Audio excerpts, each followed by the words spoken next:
Indian ఆర్మీలో ఒక్క person చాలు 40 మందినైనా చంపేయగలన్నట్టయితే ఉందన్నమాట. ఇండియన్ ఆర్మీ పవర్ అయితే చూపించారు.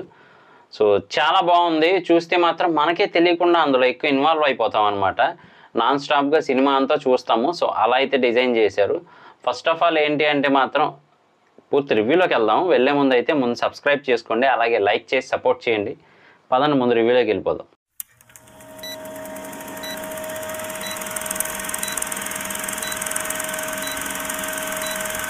Welcome to the review of the movie kill.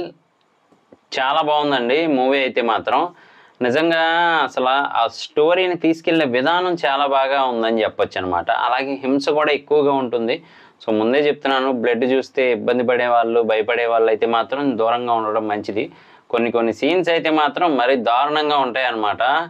అతను కొట్టిన తర్వాత బాడీస్ అన్నీ కూడా ట్రైన్లో వేలాడదీసేది కానీ అవన్నీ కూడా. సో కాన్సెప్ట్ వైజ్ ఏంటి అంటే కనుక ఇండియన్ ఆర్మీలో ఒక మంచి పొజిషన్లో ఉన్న అబ్బాయి ఒక అమ్మాయిని అయితే లవ్ చేస్తాడనమాట. ఆ అమ్మాయి వాళ్ళ ఫ్యామిలీ కూడా చాలా మంచి హోదాలో ఉన్న ఫ్యామిలీ. కాకపోతే ఈలోపు ఆ అమ్మాయికి వేరే వాళ్ళతో ఎంగేజ్మెంట్ కూడా అయిపోతుంది. సో పెళ్ళి అయ్యేలోపు మన ఇద్దరమే పెళ్లి చేసుకుందామని ఇద్దరం అనుకుంటారు. సో ట్రైన్లో వెళ్తూ ఉంటారు. ఈ అబ్బాయి కూడా అదే ట్రైన్ అయితే ఎక్కుతాడనమాట మొత్తానికి. సో ఎక్కిన తర్వాత అక్కడ ఏంటి అంటే దారి దోపిడీ దొంగలు అంటారు కదా, ఆ టైప్ అనమాట. అంటే ఆ ట్రైన్లో మొత్తం దోచుకొని నెక్స్ట్ స్టేషన్లో దిగిపోవడానికి, మాట వినకపోతే మాత్రం వెంటనే చంపేస్తారనమాట. ఆ టైపు మొత్తంగా అయితే. సో అలా అయితే ప్లాన్ చేస్తారు. అంతా బాగానే ఉంటుంది. మనకి ఆశీష్ విద్యార్థి గారేమో వీళ్ళందరికీ కూడా నాయకుడు అనమాట. సో అందరూ రిలేటివ్సే, పైగా బాబాయ్ కొడుకులు, అన్నయ్య కొడుకులు, ఇలా మొత్తం అందరూ కూడా చుట్టాలే. ఆ దొంగతనానికైతే రెడీ అవుతారు. అలాగే వరుసగా దొంగతనాలు చేసుకుంటూ అందరి దగ్గర లాక్కుంటూ ఉంటారు. అలాంటి సిచ్యువేషన్లో మన హీరో అయితే మరి ఆర్మీ అనేప్పటికి తిరగబడతారు కదా.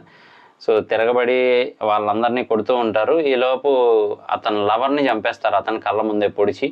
ఇంకా ఆక్రోశం ఆగదనమాట. అలాగే అతనితో పాటు ఇంకొక ఇండియన్ ఆర్మీ పర్సన్ కూడా ఉంటారు, అతన్ని కూడా చంపేస్తారు. ఇంకా అతనికి కోపం అనేది ఆగదు. వెరైటీ ఏంటంటే డెన్వర్ డియోస్ అవన్నీ కూడా మనం వాడేది పర్ఫ్యూమ్ కింద. కాకపోతే ఈయన మాత్రం ఆ కట్ అయిన చోట డెన్వర్ డియో అయితే వేసుకుంటారనమాట. లిక్విడ్స్ వేసుకొని ఇక మొదలెడతారనమాట.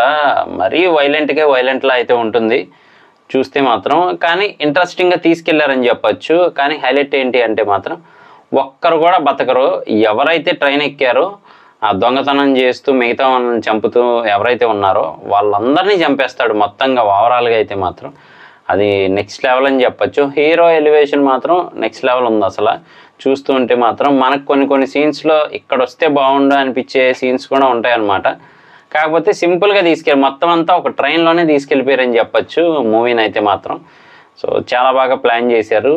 అలాగే మామూలు ప్యాసింజర్స్లా అందరితో పాటు కూర్చొని మళ్ళీ హీరోని ఇరికిచ్చేలా కూడా ఉంటారు, హీరో మీద అటాక్ చేసేలా కూడా ఉంటారు. అవన్నిటిని దాటుకొని అయితే మాత్రం అందరినీ చంపేస్తాడు. లాస్ట్ మాత్రం ఆ అమ్మాయితోనే మళ్ళీ కలిసి అంటే చనిపోయినట్టయితే చూపిస్తారనమాట. అతను అందరినీ సేవ్ చేసి మొత్తానికి ఒంటి నిండా కత్తి ఘాట్లతో అయితే ప్లాట్ఫామ్ మీద ఉండిపోతాడు. తర్వాత లాస్ట్లో మనకి ఆ చనిపోయిన అమ్మాయే వచ్చి మీద చేసినట్టయితే చూపిస్తారు. సో మనం అక్కడ అర్థం చేసుకోవాల్సింది ఏంటంటే ఇద్దరు మరి అలా అయితే ప్రాణాలను కోల్పోవాల్సి వచ్చింది అని చెప్పి. సో ఓవరాల్గా అయితే మూవీ బాగుంది. డిజ్నీ ప్లస్ హాట్స్టార్లో అయితే అవైలబుల్గా ఉంది. చూడకపోతే మాత్రం చూడడానికి ట్రై చేయండి. ఫుల్ యాక్షన్ అయితే ఉంటుంది, స్టార్టింగ్ టు ఎండింగ్ అయితే చాలా బాగుంటుంది.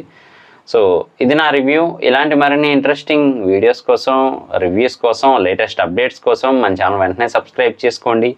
నేను మీ ప్రసాద్. మళ్ళీ నెక్స్ట్ వీడియోలో కలుస్తాను. Love you all.